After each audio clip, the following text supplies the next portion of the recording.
de ta tente, car il ordonnera à ses anges de te garder dans toutes tes voies.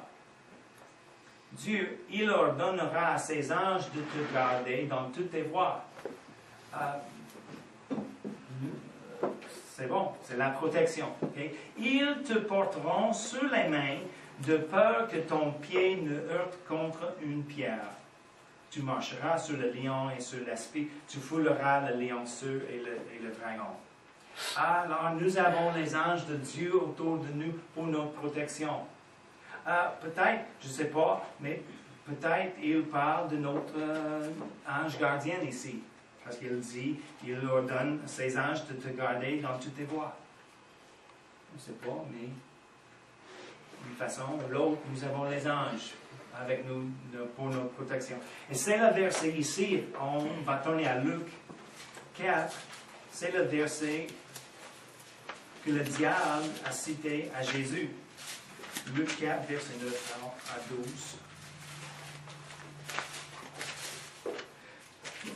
C'est pendant la tentation de Jésus, Luc 4, verset 9, le diable le conduisit encore à Jérusalem, le plaça sur le haut du temple et lui dit, « Si tu es fils de Dieu, jette-toi d'ici et en bas, car il est écrit, il donnera des ordres à ses anges à ton sujet, afin qu'ils te gardent et ils te porteront sur les mains, de peur que ton pied ne heurte contre une pierre. » Il a cité le verset on a lu. C'est intéressant que le diable cite la Bible. C'est pourquoi on a besoin de renouveler notre intelligence, parce que si quelqu'un arrive inspiré du diable et dit, « Oh, la Bible dit, c'est ça. » Oh oui, c'est dans la Bible. Mais remarquez-vous, Jésus lui répondit au verset 12, il est dit, « Tu ne tenteras point le Seigneur ton Dieu. » Oui, on a besoin de renouveler notre intelligence avec la parole de Dieu et la sagesse, de comprendre les paroles dans la Bible et les significations de ça, et pas tourner les choses pour notre avantage. Les personnes avec les ruses toujours viennent avec la parole et ils vont tourner la parole pour leur avantage contre quelqu'un. Mais si on comprend, et c'est pourquoi nous avons le Saint-Esprit dans l'intérieur.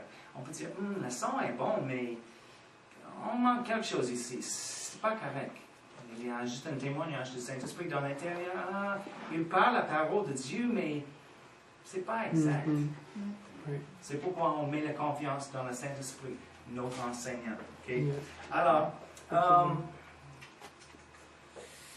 rappelez-vous, juste récemment, on a lu l'histoire en deux rois à propos, quand on a parlé à propos des choses spirituelles, d'être conscient du royaume spirituel. Et le prophète était là et il a déclaré, le Dieu lui a dit les choses, le local de l'autre armée de Syrie.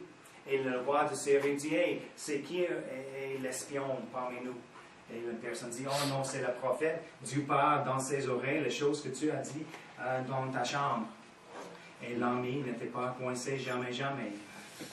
Et alors, il a trouvé le prophète et il a envoyé l'armée de Syrie. Et c'était autour. Et le servant, c'était Élisée. Oui. Oui. Élisée, et le servant se levait dans le matin et a dit, « Hey, maître, viens, regarde, l'armée de Syrie était là. » Il a dit, « Il y a plus qu'avec nous qui sont contre nous. » Et il a prié pour ses yeux d'être ouverts pour voir, et il a vu les chariots de feu, l'armée des cieux. Okay?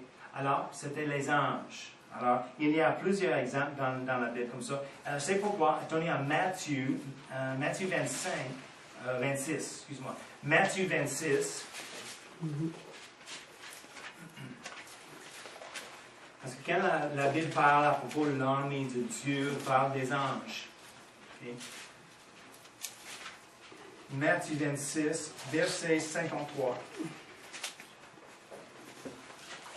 Jésus parle ici et il a dit, « Penses-tu que je ne puisse pas invoquer mon Père qui me donnerait à l'instant plus de 12 légions d'anges? » Oui, c'est pourquoi.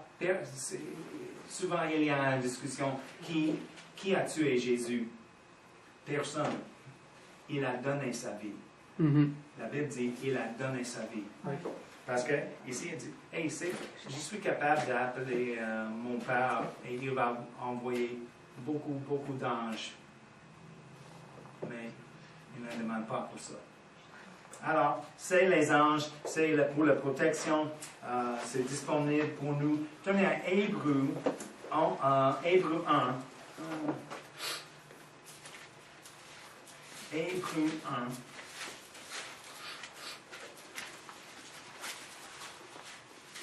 Ici, c'est les choses pratiques pour nous aujourd'hui.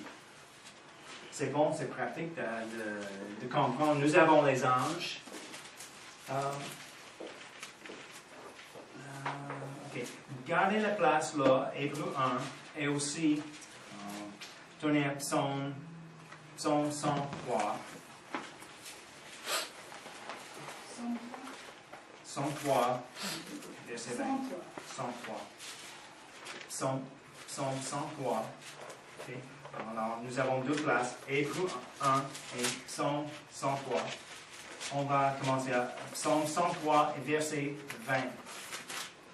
Okay. Bénissez l'Éternel, vous ses anges, qui est puissant en force et qui exécutez ses ordres en obéissant à la voix de sa parole. Alors, on voit ici que les anges, c'est les anges qui exécutent les ordres de Dieu. Les anges qui accomplissent la parole de Dieu. En obéissant à la voix de sa parole, il exécute ses ordres. Okay? C'est la même chose quand on parle, si Dieu parle sa parole, ou on déclare la parole de Dieu. Quand on déclare la parole de Dieu, pour la provision de Dieu, peut-être. Okay? On croit en Dieu, on voit dans la Bible, il pourra avoir tous mes besoins selon sa richesse en gloire avec Jésus-Christ. Alors, on déclare ça, on déclare la parole de Dieu. Qu'est-ce qui arrive? La provision vient. Pourquoi? Parce qu'on a déclaré la parole. Mais comment la provision arrive? Comment? Parce que les anges qui entendent la parole de Dieu exécute ses ordres selon la parole de Dieu. C'est pourquoi on déclare, on proclame la parole de Dieu et les anges attendent pour la parole de Dieu. Et chaque fois qu'ils entendent la parole de Dieu, ils commencent à exécuter les ordres. Parce qu'il nous a donné sa parole. Oui, exactement. Maintenant, Hébreu 1. Hébreu 1, verset 14. On va commencer verset 13. Et auquel des anges a-t-il jamais dit, « Assis-toi à ma droite, jusqu'à ce que je fasse de tes ennemis ton marchepied. » Ne sont-ils pas tous des esprits au service de Dieu, envoyés pour exercer un ministère en faveur de ceux qui doivent hériter du salut? Il dit, c'est les anges, c'est les choses faites. Ne sont-ils pas tous des esprits au service de Dieu, envoyés pour exercer un ministère en faveur ou pour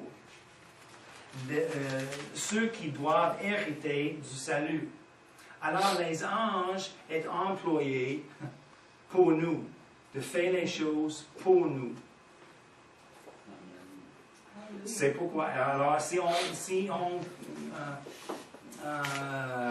ajoute en combinaison de deux versets ensemble, on parle la parole de Dieu, les anges exécutent les ordres et ils exécutent les ordres pour nous, parce que c'est les servants de Dieu qui est envoyé pour nous, qui a hérité le salut. C'est pourquoi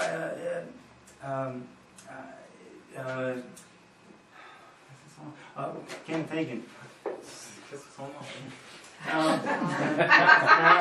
Frère Hagin, il a dit une fois, une de ses visions de Jésus, il parle de Jésus de certaines choses et il parle au sujet d'argent et les autres choses.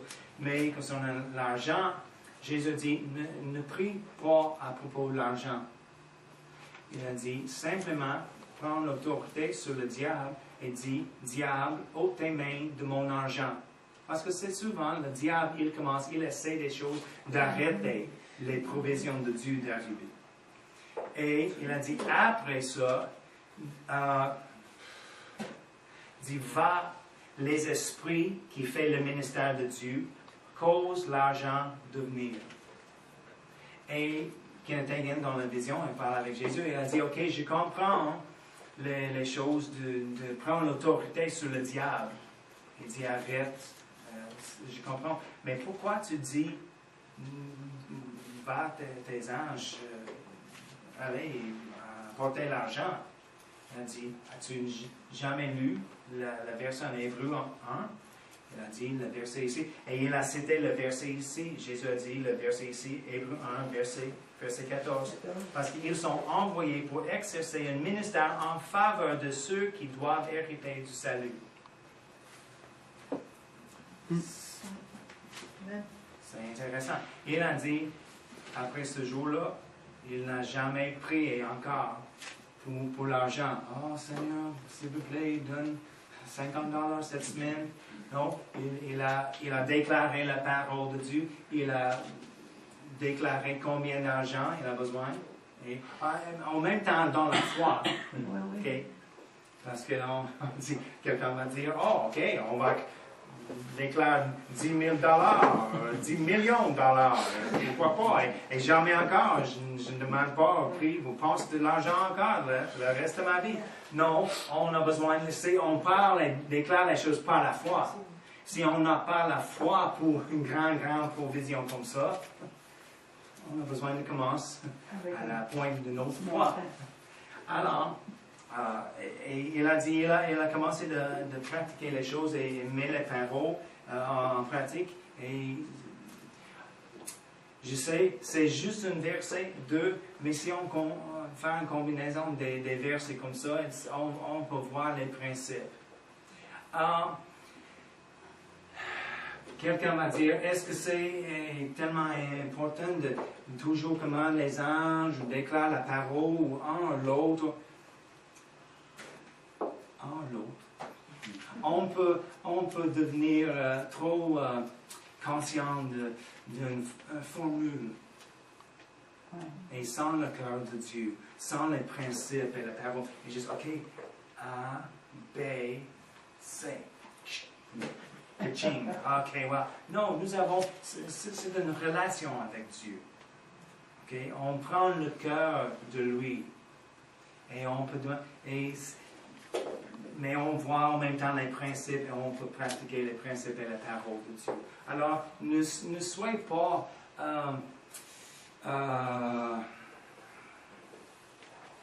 attrapé ou coincé